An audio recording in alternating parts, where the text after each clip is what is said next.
I tell you what to buy, but what not to buy is equally, if not more important than anything else in the watch industry. For new watch collectors, what not to buy is going to save you a lot of money on your impulsive purchases. Let's dive in. Starting to collect watches is very difficult, as everything might seem new to you, everything might seem very interesting. So to avoid going into that rabbit hole of spending money or wasting time or buying watches that you're never gonna wear, let's see what we can do to help you out. As always, we're gonna try to do something as honest as possible. Again, I am me, you are you, so you can do whatever you like, but I'll be as honest as possible. With my endeavors of buying watches, I have done a lot of transactions, obviously, and I did make my share of mistakes, and I want to tell you guys that it's normal to do them, but eventually you have to avoid certain mistakes that are very, very costly in terms of time, especially. We're dealing with watches, but the fact that you're actually gonna buy a watch, it's gonna take you time to get your money back or part of your money back to actually be able to buy something else down the road. First thing I would avoid is buying brand new watches that you know nothing about. If you're going ahead and buying something that you're just, I don't know, you're on a trip in a dealer's store and you get all excited about that new blingy little watch, could be anything, could be an Omega, could be even a Patek, could be a Rolex, doesn't matter. What's important is that you do your due diligence. You try it on, you see if you like it, and you make a very educated guess. Making an informed decision is very important when you buy a watch. Therefore, that's what I do with my customers. When they come in, most of the time, I'm going to take 10, 20, 30, 50 minutes, an hour to explain what it is, how it is. And a lot of people ask me, what would you choose? I cannot make the decision for them. I'm not going to be the one wearing the watch for the next few years or decades, and it's very difficult for me to actually make a choice because what I'm selling is most of what I like myself, and it's something that I appreciate to actually share. I'm not pushing a sale, and that's why buying a brand new watch can be very intimidating. You might feel the pressure from the salesman, or you might just feel the pressure of buying something because you just spent maybe 20 minutes with a salesman and you're gonna say, I gotta buy something just because I wasted his time. Don't do that. Most important thing is that you buy something that you like. You might come, like a lot of people come to my store and I tell them, look, take your time. I did have people in the past where they didn't buy anything for years coming in my store, and eventually they just bought one, two, three, four watches. And that's what I want to do with people. I want to educate people about the fact that buying a watch is something that you have to take your time about, especially if you are, let's say, watch hopping. A lot of people are going to buy a brand new watch, maybe a Seiko or something like a Hamilton. I see a lot of people buying Hamiltons and selling them down the road, maybe a month, 2 months later, saying, well, I want to try something else. And that watch hopping or being a one watch collector is very, very expensive for a lot of people. For me, it has been a cool endeavor to actually buy new watches in the past, and honestly, I never kept them. I had a very good intuition about what I wanted, and I'm very mature about my purchases, so I don't care about losing money at that level because obviously, like, you're expecting to lose some money on a brand new watch. But the fact that you're buying something and you're actually not gonna wear it on a daily basis, I always kind of felt bad about wearing a brand new watch, especially if I'm just buying it and I'm telling myself I'm gonna keep it for a long time. And I always kind of had regrets, not about the watch itself, but about the fact that it's not something that I was gonna wear. That's my personal experience. Although I'm wearing very expensive watches sometimes, or very interesting watches, they talk to me. It's not about the value, it's not about anything else, but the fact that I enjoy certain shapes and certain types of watches. If it doesn't talk to me, I have to accept it. It's not something that belongs to me and belongs to what I adhere to. And for example, a lot of people are talking about the Aquanauts or the Nautilus. And I do have for a long time an I traded with one of my good friends. I traded a vintage watch for the Aquanaut, and I'm not wearing it.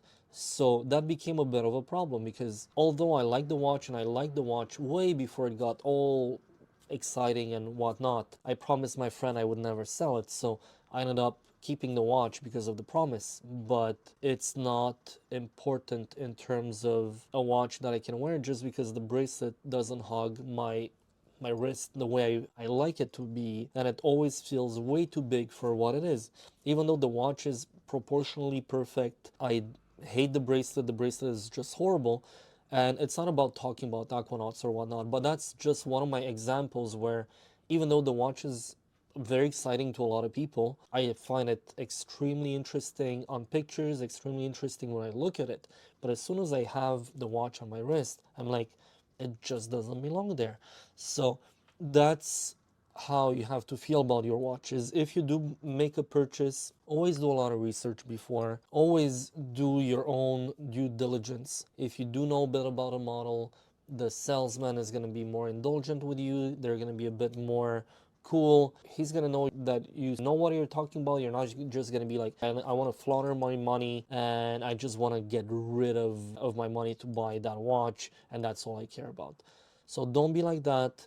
It's not what people want, and you're gonna have a much better experience yourself by knowing what it is. Second of all, I always abhorred and hated when people are buying fake watches. It's just such a diminutive of yourself. It's such a diminutive of what this is all about. It's not only the looks. The looks are not so important. You just don't want to show people wealth. You want to have something that's yours, that belongs to you, that you worked hard for.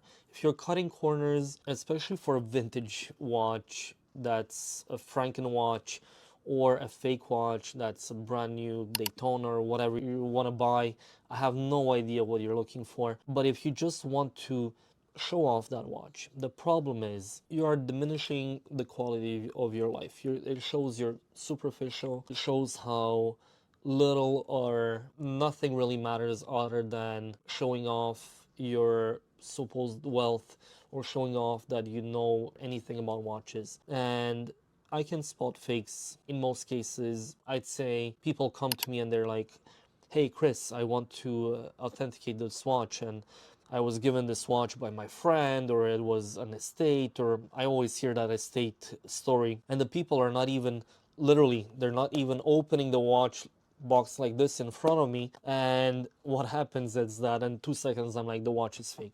How do you know? Look, the crystal is bad, the proportions are bad, everything screams bad about the watch.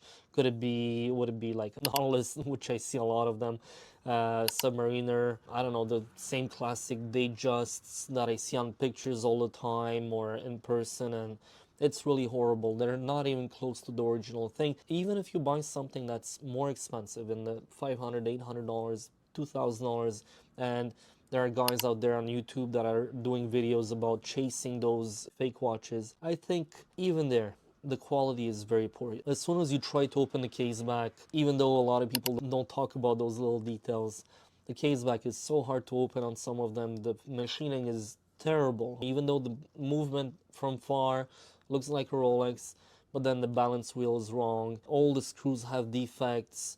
The finishing on the rotor on most of those watches are, it's almost like a jigsaw worked on that thing. So it doesn't look like the real thing, especially if you have the real watch and the fake watch right besides. A lot of those videos that you see on YouTube, or you see pictures comparing the real thing and the fake thing online, they don't even talk about all those details. The screws are very, very important, especially if you're working or you're touching those 10, 15, 20, 30, $50,000 watches, including even a small Tudor or an Omega from, I don't know, like with an ETA movement from the 90s or the early 2000s. Even though it's a modified movement, those movements were of pretty decent and pretty high quality for what they are. Maybe a 2892 ETA, or maybe a Rolex 3135, or even a 3235, the new ones. You can tell the difference right away when it's a copy or when it's something bad. So don't do that. It's not gonna make you happier. It's not gonna make anyone impressed about the fact that you're wearing a fake watch, and you're gonna be pointed at and you're gonna be called out for wearing those. So Not a good thing, not a good choice in life. Number three, everyone always told new watch buyers or people that want to buy watches, and I met people like that in the past, and no one really listens. They don't care. They just want to go. They're like, look, the watch looks good. The fashion brands. I cannot say how deceived I am by all those supposedly Gucci, Burberry, whatever you want to call them. I even had yesterday a lady that called me and she's like, I have a Gucci watch and I paid, I don't know, $2,000 or $3,000 and I want to sell it and I want half of my purchase price. And every single time I tell them, look, they're available on Japanese resale platforms or on eBay from Japanese sellers for like $300. There's always that shock and that disbelief of the loss of value of those watches. First of all, you're buying a brand name watch. You're not buying a watchmaker's watch. You're not buying something that was made for watch enthusiasts to begin with. So that becomes a problem. You're buying something that's most probably made in China at a very low quality manufacturer. So you can go there, you choose that color dial, that kind of case, you have multiple choices, and then they just 1,000, 10,000, 50,000 of those watches, and you end up with a crappy watch. You're gonna have a cheap Chinese movement. Most of the time when I try to change a battery on those, you try to open the case, it never opens correctly, it never closes correctly. It happened to me in the past where everything breaks. Literally, the whole movement and the dial just detaches, or they're actually even glued. I've seen stuff like that, and I'm like, how can they sell those things? And by touching those, by being in a store, and I do see a lot of people that paid a lot of money for those, I can tell you cannot resell them. One of my first watches was a Guess watch. I'm not proud to say it, but it was something that my parents bought me. It was something like $150. It was quite a bit of money back in the time when, I don't know, a Rolex could have been like $1,000, you know. So by the early 2000s, I mean, you could have bought a pretty decent, maybe Omega or something for the $150. But that watch was pretty well made for the time. And as time goes, the quality of those watches and the plating, because a lot of them, they're not even stainless steel, the plating is terrible, the finishing is terrible, and you can tell when something is made of quality. And don't expect those watches to last a lifetime. They will break on you. They have $2 or $3 movements. Even the entry level Swiss movements start, I think, at $5 or $10 now. So even if you buy them by the unit. So you can imagine those Chinese movements, most probably they cost a few, maybe 50 cents or 30 cents to make. They're so cheap, they're flimsy, all the parts are just coming apart. So not only talking about the case, everything that you see, but when you look inside with a plastic, like the movement is that big. You're looking at something that's that big, and then you have a watch that's 45 millimeters. It looks huge. Everything is just about the looks. So fashion brands, I'm not going to go into the details. There's a lot of videos about that on YouTube, but just avoid them. Save a bit of money, save for something. I'm going to tell you simple. Save for something that's going to be like a Seiko. At $300 or $250, you're going to get an amazing watch. You don't have that money, you need a watch, go buy a Casio, go buy a G-Shock, go buy a God tier watch like Nico Leonard says. You're not going to be deceived by those watches. They're going to be there and you're going to be able to use them, even set them on fire, do crazy things with them, and they're still going to survive. Whereas all those fashion brands, they're not going to be with you for a long time, and you're going to end up throwing them in the garbage because no one wants to repair them. And I run away from those when I can. Do yourself a service, bin that, and spend money on something that you're going to have a bit of pride of wearing, you know, just because it's something of quality. For the past, I'd say 8, 9 months, I did have a bunch of Seiko watches from one of my customers, and we did some trades. He traded me a bunch of Seikos for some better watches, let's say more expensive watches, not better actually. But the Seiko watches that I had from him, some of them were really interesting, and they do make exceptional pieces. Some are quartz, some are automatic. They even have a lot of really unique pieces, especially in the quartz. They're Automatic movements do have some little problems about the fact that they are not easy to time. You might have a deviation of 15, 20, 30 seconds on some of them, but overall they're never gonna stop. I've had a ton of Seiko automatic watches and they never break, including the ones that were rusted. They were easily salvageable versus a Rolex, for example, where everything is rusted and you need to replace a ton of parts. On Seikos, it's stainless steel. Even though there's a surface rust, you can save most of the movement without doing a lot of damage or without doing too much to it. So great watches, I cannot say it enough. Seiko is something that's affordable, quality wise, you're never gonna regret it. Number 4, guys. That's a really cool one. I kind of like them and I kind of dislike them, but it's something that, again, you're trying to do something that's not really, it's kind of pretending, to be something. And those are Homage watches. And a lot of the Homage watches are actually starting with a Seiko, poor Seikos. They're highly modified to actually make them look like something else. What do I have to say about that?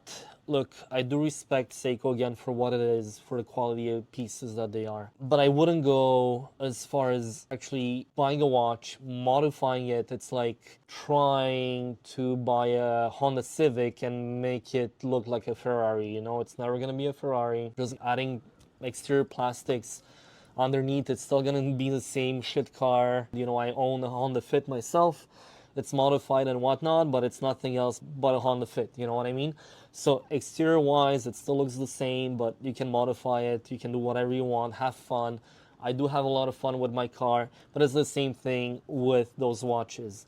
So you're taking basically a $200 watch, you're adding another $200 of parts and pieces and going to the watchmaker, running around, trying to see if something fits. If it doesn't, then you bought the wrong part and then you're like freaking out because you want the watch to look like a Pepsi by Rolex or whatnot, whatever you want to make it look like. Just don't, please. Keep your money. Those watches, all the extra fluff you're doing, if you're modifying a car, as much as I modified my car as well, I'm never going to see that money back. I just do it for my own pleasure. It's my daily driver. It's something that I enjoy. I've always enjoyed having cars that are a bit noisy, that are a bit more, fun to drive. But unless you're really ready to spend the money, don't think that this is going to add anything. And you're not fooling anyone.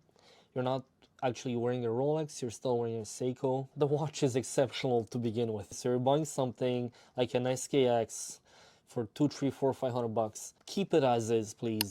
Don't try to make it look like something it's not. That's all I gotta say. I'll give you an example. That's a little parenthesis between Homage watches and something that's modified.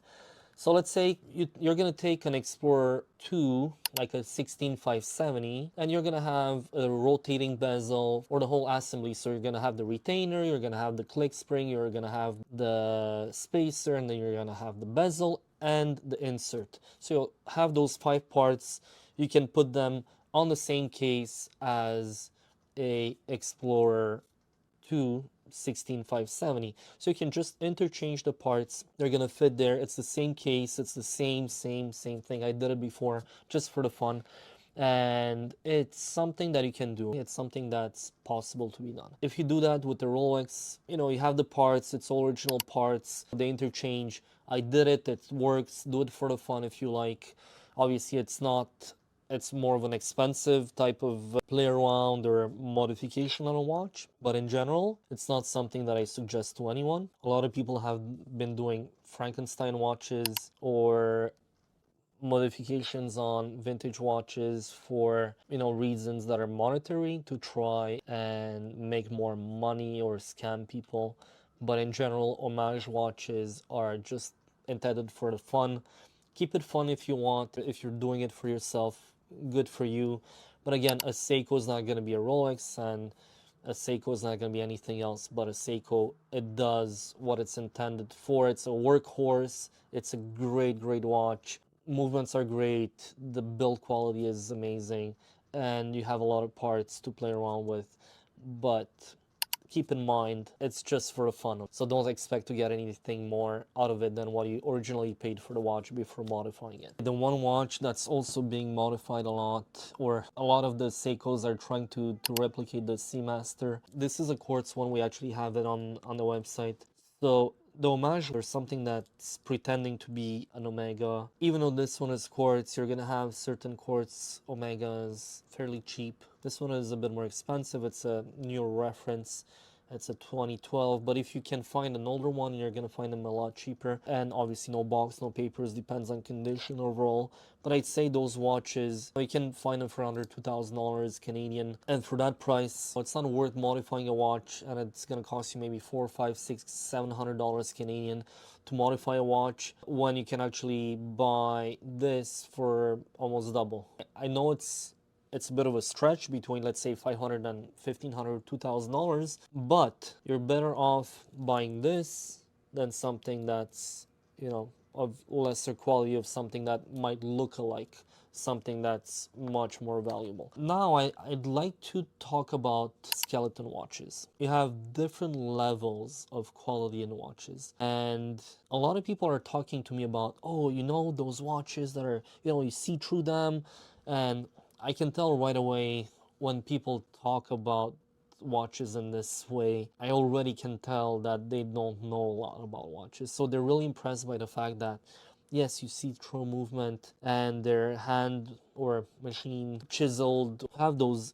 cheap watches that have been offered to me. People come to me and I size their bracelets for them, and it's always shocking to see the poor quality of those movements. And it goes all the way to say the same thing. You want your watch to look expensive, but it's still cheap. You cannot cut corners. If you're looking for a skeleton watch, you're gonna look at something.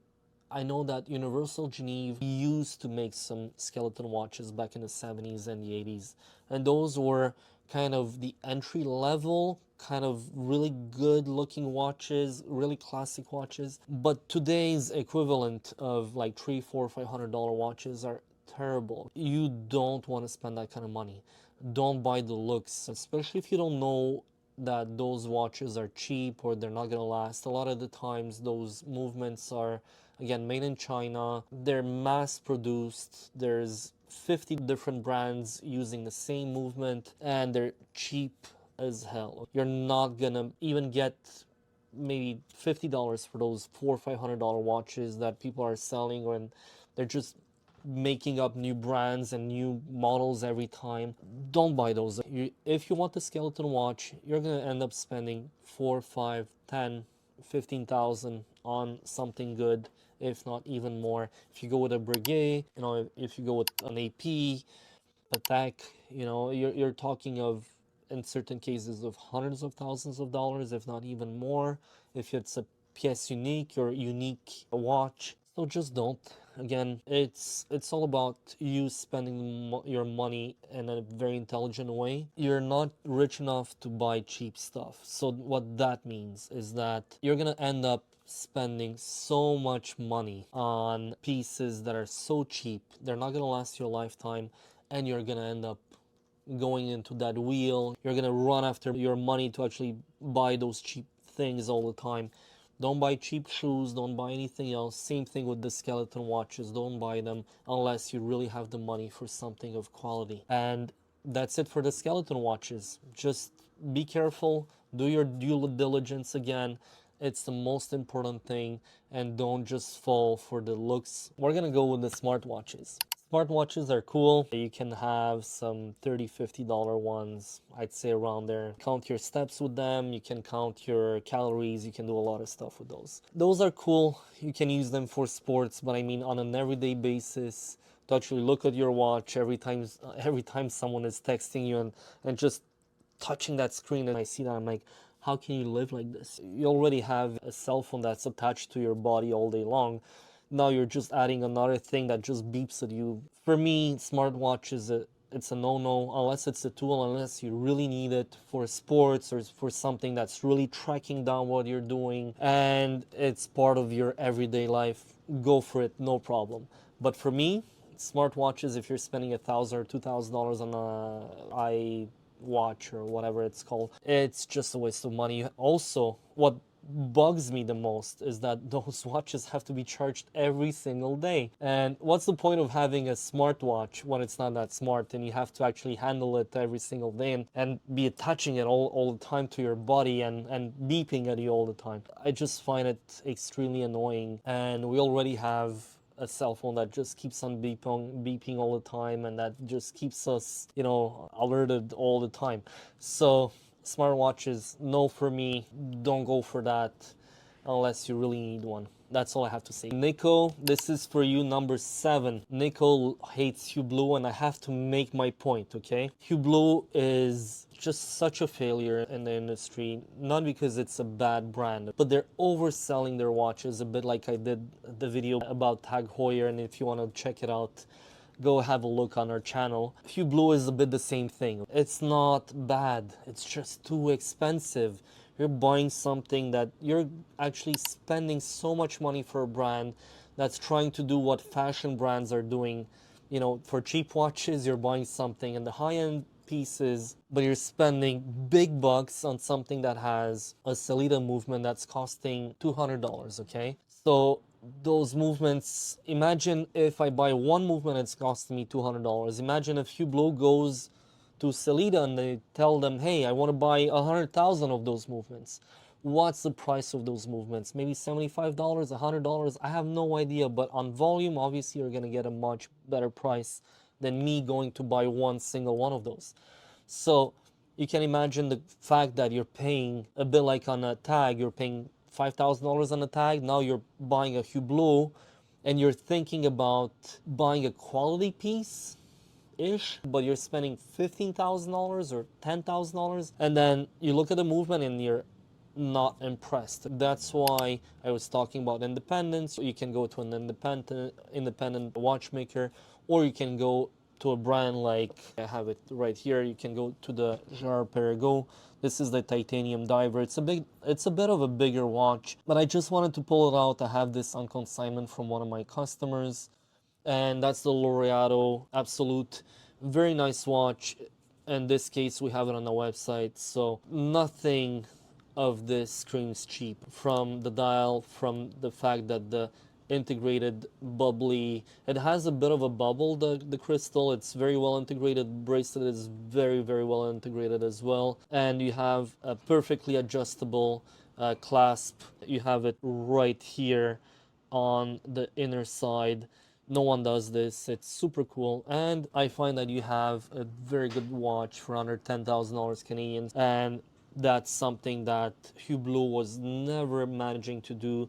Even though Girard-Perregaux for a long time was not that impressive, but with the new Laureato, with the new lines that they're making and all those designs, I mean, Hublot can go hide itself. We're gonna get much better watches with other brands for the quality. I'm not saying, again, Hublot is not bad. It's very expensive. That's all we're saying. That's why Nico Leonard is hating Hublot. We're all hating on it as dealers just because the brand is just abusing of its potential, and people are just buying something that they're just flaunting around and saying, hey, look, I have a Hublot, I have something of quality. It's not what people are impressed by, and everyone kind of knows right now what Hublot is doing. Their higher-end lines are actually very well made, so they do have better movements, but they're, again, very expensive for what they offer. Even some of them, they have skeleton movements, really nice. So that's why Hublot is always hated for their entry-level pieces, which are still extremely expensive for what they are. Guys, I know it's a long video, so now we're at number 8. Project watches, especially if you're starting into this really fun and really cool industry of watches and you're just starting to collect, I'd say projects are not for everyone. I have something here on my desk, something I've been looking for, and it's an Aero Compax Universal Geneve. I've had it for a couple of years now. I'm just looking for a case. I've been looking to have that watch for a very long time, and I'm not gonna tell you which reference it is, but it's one of the rare ones. I have everything except I think one pusher and just the mid case and the case back. What that means is that you're gonna buy something and you never know if you're ever gonna get the part for it, especially in the vintage. And the newer stuff also, it's becoming a bit of a problem because you cannot get parts from a third party, so you have to go to the company itself. And if you don't know what you're doing or you overpay for a project watch, it's a bit like a vintage car. You know, you're trying to fix something without knowing exactly how much it's going to cost you, how much time it's going to take. If you're not the one doing the job, expect your initial costs to be maybe double or triple what you're expecting to pay. So, all that said, projects, unless you're really ready or you know what you're talking about, I would leave that to professionals like myself or people who are really into this industry for a longer time, who might have connections. Sometimes, you know, it happened to me where people were like, hey Chris, can you get me that part? I'm like, yeah, I know someone that has that exact part and I know who it is. I can call him and it's gonna take me 5 minutes. Whereas they've been looking for that part for maybe 3 years, you know? I just bought a Mito center graph, and right here I have brand new hands for the center graph. I know exactly where everything is in my store because I have been looking for it. I just bought it from a gentleman who actually sold it to me from South America. And this is a double signed center graph, which I've never seen before. It's something extremely cool. And those hands are unobtainable. You just cannot get them anywhere. But my guy has multiple sets of those. That's what it is. It's all about who you know, what your connections are. If you need something, where do you get them? How much is it gonna cost? Is the guy gonna charge you 5, 10 times what it's worth? Could be. You never know. And when it gets to that, and when you need a part, you're gonna pay whatever it takes to pay that and to get that because you need it. And that's the only source you know. And project watches are something of love, something like a car. If you're starting, you cannot end without finishing it completely. You cannot just say, I'm giving up halfway. Your project is still a project. No one's going to take it and say, hey, he did half the work. No, you're still selling a project. Until it's done, it's still nothing else but a bunch of parts. And if you start with project watches or project anything, it's something that has to be very well calculated, unless you just have no clue what you're getting into. So do it with a lot of respect towards yourself and towards what you're about to start fixing, because it might take a lot of time and you have to be very, very patient. That's all I can say. Number 9, guys. That one just kicks me in the balls every time I hear it. Really, one of the things that pisses me off the most, because a lot of those YouTube channels, Instagrammers, and talkers are talking about watches like it's, you know, it's a new heaven and you're gonna make money with that and whatnot. So I'm talking about investment pieces. A lot of people right now are losing a ton of money because they got, you know, they got really stranded into that idea of buying a watch. And I do remember trying to sell a watch. I'm not gonna name anyone, there's no point, but I was trying to sell a watch. I went all the way to the States. I flew in and I had I had in my hands that day 7, 8 really cool watches. I'm not gonna say what it was or whatnot, but one of them I had an offer of $395,000 Canadian on it, and the guy was ready to pay. And my customer said, well, look, they're $425,000 on Chrono 24 and I need my 400,000. I'll give you your 2.5%. That was my commission on big watches. And he told me, look, I really want my 400. I'm like, look, man, just take the 395. You paid retail, you paid 120, 140,000. I don't know how much he paid. I'm not gonna name the brand or whatnot, but all that said, for $5,000 then, now that watch is only worth just, I think, just over 200,000. So it's hurtful that people don't listen to me. It was a very strong offer. The guy who was actually going to purchase the watch was going to take a big hit afterwards. But in today's market, my customer basically lost on the fact that he could potentially have made $250,000, which is crazy. And on the other side, right now, you know, at most he's gonna make maybe $60,000-$70,000 if someone really wants to buy that watch off him. And it is what it is. It's the market of today. We have to accept it. And if you're thinking that you're buying a watch as an investment, just don't. Any salesman or anyone, if let's say you walk in any store or you talk to any supposed dealer that is telling you that it's an investment piece, why doesn't he keep it if it's such a great investment piece?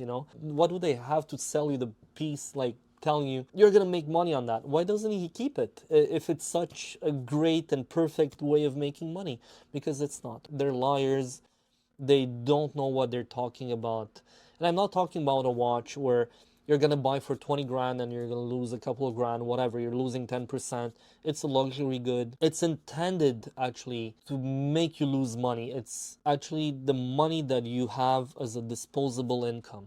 So don't take it as an investment. It never will be, unless you're buying really rare pieces. And even then, you can buy right now a Laurent Ferrier for half its retail on certain groups, which is mind-blowing. The poor guy has been working for 15 years with his team to make exceptional pieces. They're only making about 300, 400 watches, I think, by now with their 16 people team. You can buy a classic Origin for half of its retail almost. Even on Chrono 24, I have one in my collection, and that's what I paid. I paid the half price of retail, and it makes zero sense that such a limited production watch is worth half of retail in today's market.